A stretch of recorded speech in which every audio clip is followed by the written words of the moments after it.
Some people are born to change the world. But at what cost? Steve Jobs, visionary, genius, a man who created a trillion-dollar empire from nothing. His ideas shaped our future. But behind the brilliance was something darker. A ruthless mind, a master manipulator, a man who demanded perfection and destroyed lives along the way. You've heard the story. 2 kids in a garage. A company born from passion, built on innovation. But here's what they never told you. The garage? Just a romanticized myth. Most of Apple's early work was done elsewhere. The story was carefully crafted because Steve Jobs wasn't just an inventor. He was a storyteller, a salesman, a master at bending reality to fit his vision.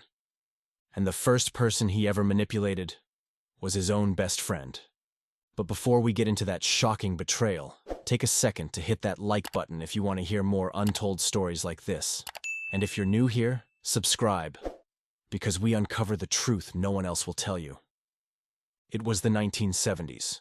A young Steve Jobs and Steve Wozniak, the technical genius behind Apple's first computers, worked tirelessly. Wozniak had the skills. Jobs had the vision. But something else separated them. Morality. Atari, the gaming giant, approached Jobs with a challenge. Make the game breakout more efficient, and they'd pay handsomely.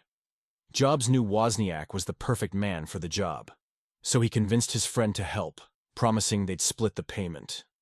Days passed. Wozniak, unaware of the deception, worked relentlessly, pushing his limits for a friend he trusted. When the job was done, Jobs handed Wozniak $350. Years later, the truth surfaced. Atari hadn't paid $700. They had paid $5,000. Steve Jobs had pocketed the rest. And Wozniak? He was devastated. But here's the strangest part. He still forgave Jobs. Because that was the power of Steve Jobs. He could betray you and still make you believe in his dream. But this was just the beginning. Inside Apple, Jobs' hunger for perfection became something else. Employees weren't workers. They were pawns in his grand vision. Meetings were war zones. Jobs would walk into a room, stare at someone's hard work, and in seconds, decide its fate. If he didn't like it, he'd say one word: garbage. One engineer spent weeks on a project, sleepless nights perfecting it. He proudly presented it to Jobs. Jobs glanced at it and laughed. "This is the ugliest thing I've ever seen." Some broke under the pressure, some left. But those who stayed were reshaped by him. In one infamous moment, an employee nervously stepped into an elevator with Jobs. A brief conversation. A single question. The wrong answer. By the time the elevator doors opened, the employee was fired. Now imagine living in fear every single day, knowing one mistake could end your career. But there was one betrayal worse than any of these. Not a colleague, not a friend, but his own daughter. In 1978, a woman named Chrisanne Brennan gave birth to a baby girl. Her name was Lisa, Steve Jobs' daughter. Or at least, she should have been. Jobs denied it. He told everyone it wasn't possible, that he was sterile, that the child wasn't his. Even when a DNA test proved it, he still refused to accept her.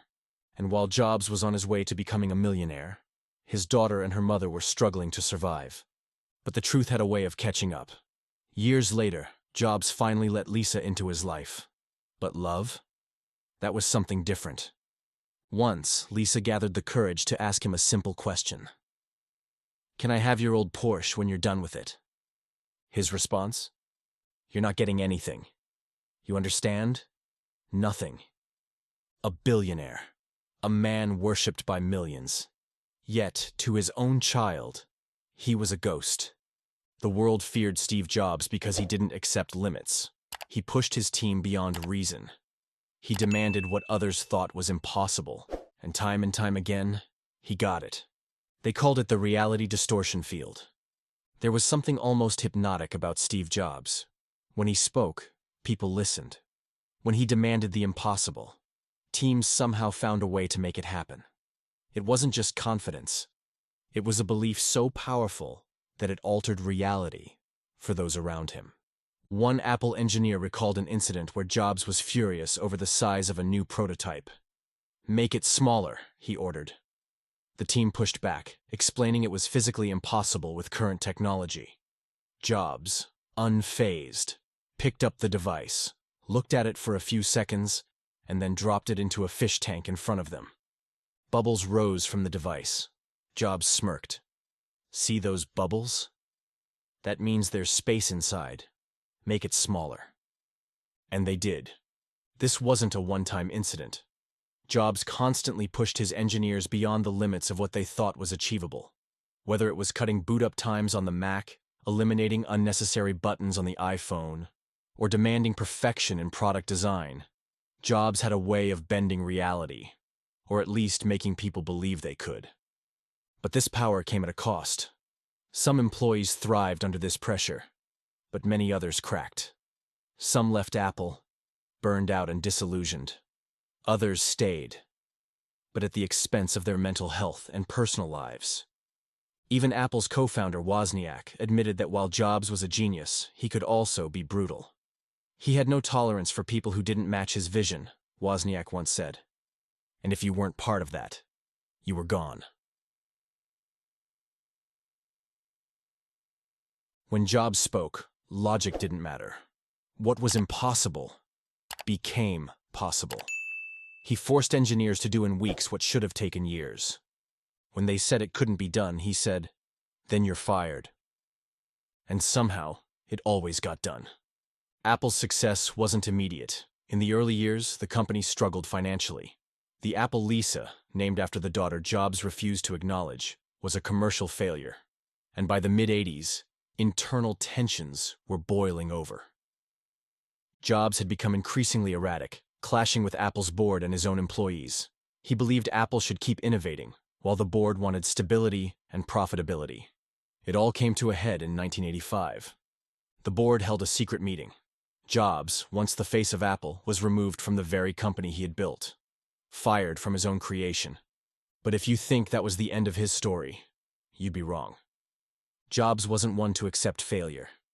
He launched Next, a company aimed at revolutionizing computers for the education sector. And though Next struggled, something unexpected happened. Jobs also took an interest in a struggling animation studio called Pixar. It was here that Jobs would learn a new kind of leadership, one driven by collaboration rather than dictatorship. And that lesson, it would change the future of Apple forever. The iMac, the iPod, the iPhone. With every product, the world changed, but behind every innovation was a trail of broken people. And then came his biggest mistake. The one thing he couldn't distort. The one thing he couldn't control. His own mortality.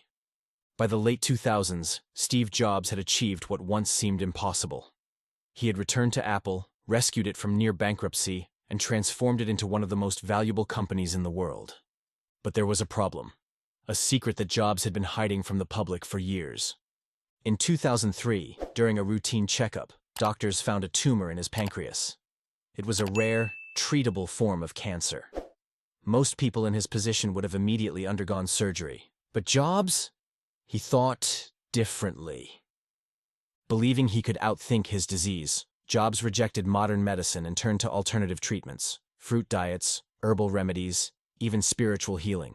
For 9 months, he refused surgery, convinced he could beat cancer through sheer willpower. But reality doesn't bend to belief. By the time he agreed to the operation, it was too late. The cancer had spread. Yet even as his health declined, Jobs refused to slow down. He launched the iPhone 4. He introduced the iPad. He continued leading Apple as if nothing was wrong. His final public appearance came in June 2011 at an Apple event. He looked frail, his body thin, his voice weak. But his passion? Still burning. He spoke about Apple's future, about innovation, about changing the world. It would be the last time the public saw him alive. But no amount of brilliance, no amount of reality distortion could save him now. On October 5, 2011, the world lost Steve Jobs. Millions mourned. Apple stores became memorials. Candles, flowers, tributes poured in. The world had lost a genius. But the legacy of Steve Jobs isn't just measured by his products. It's measured by the stories people tell about him. For every engineer who hated working under him, there was another who believed he made them better. For every friend he betrayed, there were millions of people inspired by his vision. Even Bill Gates, Jobs' greatest rival, admitted that he had an unmatched ability to focus on things that truly mattered. Apple changed after his death. Under Tim Cook, the company became more structured, less chaotic. Products continued to innovate, but something was missing. That relentless, almost obsessive push for perfection. Gone. Some say that Apple today is a shadow of what it was under Jobs. Others argue that he left behind something greater, a company that could survive without him. But one thing is certain, there will never be another Steve Jobs. And maybe that's the cost of being a visionary. But here's the question. Was he truly a genius, or was he just a ruthless perfectionist willing to do anything to win? He built Apple. He changed the world. But the cost? Friendships, family, trust. He once said, "The people who are crazy enough to think they can change the world are the ones who do." And maybe that's what it takes. If you found this story as shocking as we did, don't forget to hit that like button. And if you want more stories like this, stories that reveal the hidden truths behind the world's most powerful people, make sure to subscribe. Because this is just the beginning.